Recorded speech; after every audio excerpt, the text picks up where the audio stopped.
So let's see what's coming up. You've got the Page of Wands, Daughter of Fire in reverse, and then a small medicine wheel, which is equivalent to the Wheel of Fortune. That's another symbol of good luck. Just things changing, things turning in your favor, Pisces.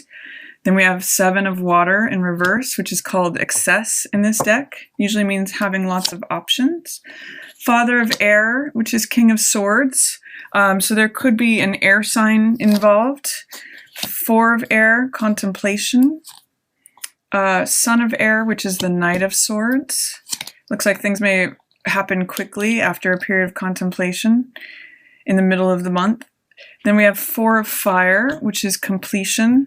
Again, interestingly, that has to do with the home. So it's echoing that new moon right in the middle of the month, that new moon in Gemini in your 4th house, Pisces. Then we have Vision Quest in reverse. 5 of Staves, or 5 of Fire. And then Ace of Water, Ace of Cups. That's a beautiful card here at the end of the month. Clown in reverse, which is equivalent to Fool. And then we finish up with 9 of Earth, which is called accumulation in this deck. So I'm going to go through each of the cards and let's take a look at what's happening. The first card I see is Daughter of Fire. So this is Page of Wands in reverse. And whenever I see this card, I always think of a really active teenager. This is fire energy, and it means fire going in all directions. Usually in the upright position, this is a card of optimism, motivation, passion, action. I always think of an athlete that's saying, just put me in the game, coach. Just get me in there. I'm ready. And so it's young energy, but it's kind of unbridled fire energy. It's like going in all directions. So what this says is you may need to contain any fire energy that you have. You may want to go in like 10 directions at once, but it's saying, you know, it might be worthwhile to slow down and harness that energy in one direction, to be a little bit more mature in your approach and have a little bit more focus. In reverse, this card can be very unfocused. It can just be like, you know, trying to cover all bases at once, when really it would be more practical to do things one thing at a time. So that's what this is saying, is maybe if you're having restless energy and you want to go, go, go, it's saying, you know, pull it back a little bit. Take it easy. Maybe don't rush forward with action. Sometimes this can be action without thought. And then I see good things happening here for you. You've got small medicine wheel, which is the Wheel of Fortune. This means, again, good luck. Tables are turning. Who is on the bottom will be on top, and who is on the top will be on the bottom. It means the changing of the seasons. It means being patient with allowing time to evolve things in the way that they naturally do. It's not trying to push things going faster, and it's not trying to slow things down, but it's going in accordance with the natural unfolding of time. So when this card appears, it's saying that you are just sort of going with the flow. You're allowing things to unfold. You're turning with the seasons as they go. And you're allowing, it's a real card of allowing, because you're allowing what is happening to happen and not trying to force it, not trying to restrict it, but actually just allowing time to unfold as it naturally does. So but these cards say that at the opening of June, you're allowing things to just be in the flow. You know, don't try to expend too much energy into forcing anything or making anything happen, or trying to go in too many directions at once. This can be unbridled energy, and it's saying, you know, just slow it down, take it easy, take a pause, just let things roll. And then here you have Seven of Water in reverse, which in this deck is called excess. And with this card, I think Aquarius got this too, where it's in reverse. It may mean letting go of options that are no longer serving you. In the upright, Seven of Water can usually mean having lots of choices. You can see that there's 2 vessels here that are holding water, and then some of them are cracked and are draining water out of them. Water usually represents emotional energy.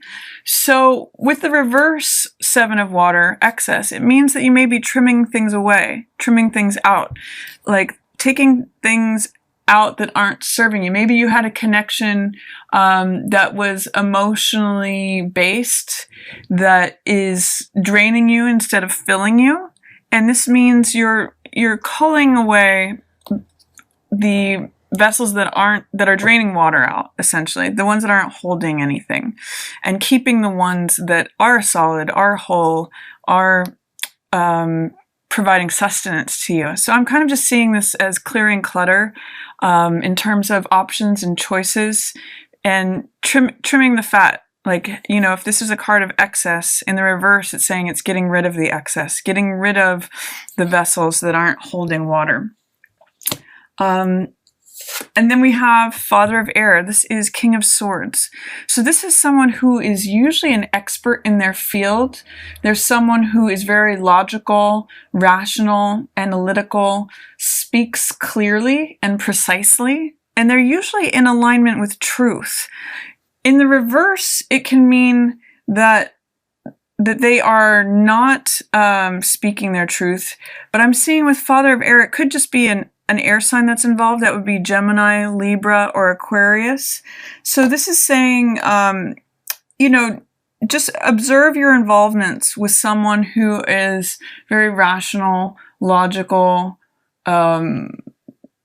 very direct, and see if you can learn from that, but also learn from the low side of that, which can be manipulation or not speaking truthfully. You can learn from both the high side and the low side of this card, in the upright and the reverse. So that's showing up for you as well. Then I see we have Four of Air coming up, which is a time of rest, time of recuperation. I call this the R&R card. And Four of Swords means taking a break, thinking things over, not taking action, which also echoes this card here. These cards here are both fire cards. We've got the Four of Fire and the Daughter of Fire, and so they're really active cards. And this card is called Stress. It's also known as a conflict card. I sometimes call it playing versus fighting. But what this is saying is take a break. Don't get involved in where all the fire energy is, the unbridled fire. You know, just take a pause and take a break from the action. Reflect. This is a card of being quiet, of recuperating, reflecting on things, thinking about things, meditating, just letting your thoughts sort of turn over in your mind. In many of the cards, or many decks, it's got three swords hanging up on the wall, which is figurative of hanging your thoughts up on the wall and just kind of musing on things, not taking any direct action. So that's showing up for you at the middle of the month. Then I see the Son of Air, which is quite different from this card, which means going forward quickly. Once you've sort of thought things over and reflected on things here at the middle of the month, this is charging forward. This is a take no prisoners card. This is a card of speaking first and thinking later. So he is very direct, very blunt, he's very incisive. So he's logical, just like this king. But sometimes he rushes forward too quickly. So be careful when this card shows up for you that you haven't been saving up all your reserves of thought and then you just let it all out in one big burst. You may want to pace yourself, but I see a lot of forward movement after this pause. I see another card of stability. This is Four of Fire, which is completion, again relating to the home. There may be something that you're completing and starting anew in terms of your home, Pisces, especially in the middle of the month, in this new moon in Gemini in your fourth house of the home. So something's completing, and very potentially something new is being planted. You may be venturing out and exploring new horizons with this card, and it may be, you know, a completion regarding the home. What else we have here in the middle of the month is Vision Quest in reverse. So this is a card of revelation, of seeing what's possible. It's a card of having sort of an epiphany, having a vision come to you and seeing where it is that you want to go. He's heading off into, you know, another vista. So with this in reverse, there may be some fear, doubt, or resistance about heading into another vista, having a new vision, going somewhere that is beyond your normal routine.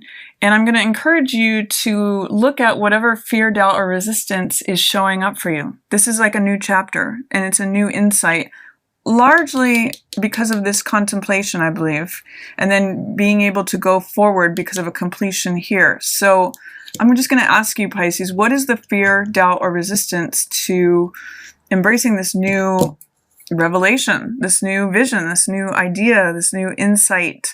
Because that's very much there for you. And then towards the end of the month, there's a couple things that are going on. It's really interesting. You've got the Fool, which is the 0 card. It's the potential energy. Anything is possible. Nothing is formed. And then you also have an Ace here, and aces are new beginnings. This has to do with a new beginning of the heart, new love. You can see, I sometimes call this card my cup runneth over, but it may require you to pass through some sort of conflict or competition that has to do with fire energy. This is usually a bunch of people competing for the same thing. It's a very Mars-based card. There can be a lot of aggression with this. Sometimes it's sport or open warfare, but it's competition. And I like to look at this card as playing versus fighting. You know, a lot of times it's called stress in this deck, and a lot of times it's looked at as a card of real conflict. But I also like to look at it as, you know, you can either get involved in a war or a fight, or you can look at it as play, and you can adopt a playful attitude towards it. So on the lighter side, this could be a card of flirtation, or it could be a card of laughing at your problems, or seeing sport for what it really is. So I'm going to encourage you, Pisces, if you come towards the end of the month here and you're feeling like others are trying to engage you in competition, or that you are being met with aggression or anything like that, then you just adopt a lighthearted, playful attitude towards it and see it as play. That's the lighter side of this card. And then I see potential for, you know, new love, new beginning in terms of your heart, feeling like your heart is flowing over with emotion, that your cup runneth over. This is a real card of new joy, new passion, new creativity, feeling totally immersed in something as far as your heart goes. So that's a nice beginning. And, you know, that you may be fearful or resistant to taking a leap of faith. This is the Clown card, which is also equivalent to the Fool. And there's this image of this big cat behind him, which usually symbolizes strength. And you can see he's just about to jump off this cliff. It's a real card of faith, of trust, of feeling like the world is open to you. And it's a card also of being carefree and lighthearted. Fool also has a great sense of humor. This is like the comedian card. So is there a fear, Pisces, with this in reverse about taking a leap of faith?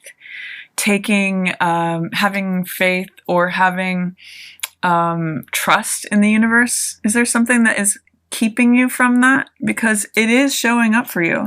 And it is connected to this accumulation card. This is 9 of coins, which means having made some good decisions and having had self-discipline of putting yourself in a good place.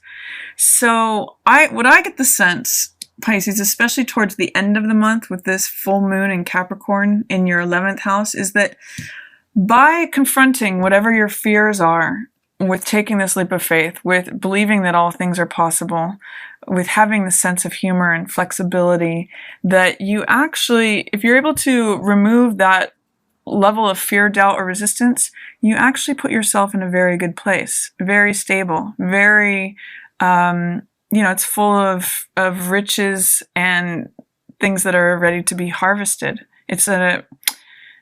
It's allowing these riches to come to you through the belief and the faith that they're possible. In the reverse, it's saying, I don't trust it. I don't believe it's possible. Therefore, it doesn't come. That fear, doubt, or resistance keeps it at bay. But if you're able to challenge that, to open your heart, to receive it, it's all there. You know, the accumulation, the good decisions that you've made so far, the self-discipline that you've had so far, this lightness and this open-heartedness brings you a lot of riches, a lot of, you know, fruits on the vine. So I'm going to encourage you to, it's funny I use that word, encourage you to have courage. You know, trust that this big cat is there behind you, supporting you. This is your strength. This is your own courage. It comes from the French word for heart.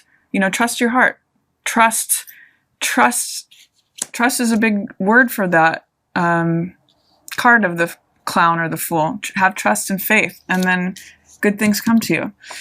So that's my reading for you, Pisces, for June. I think it's going to be a really fun, really lighthearted, sort of, again, just sparkly month, full of potential energy for you.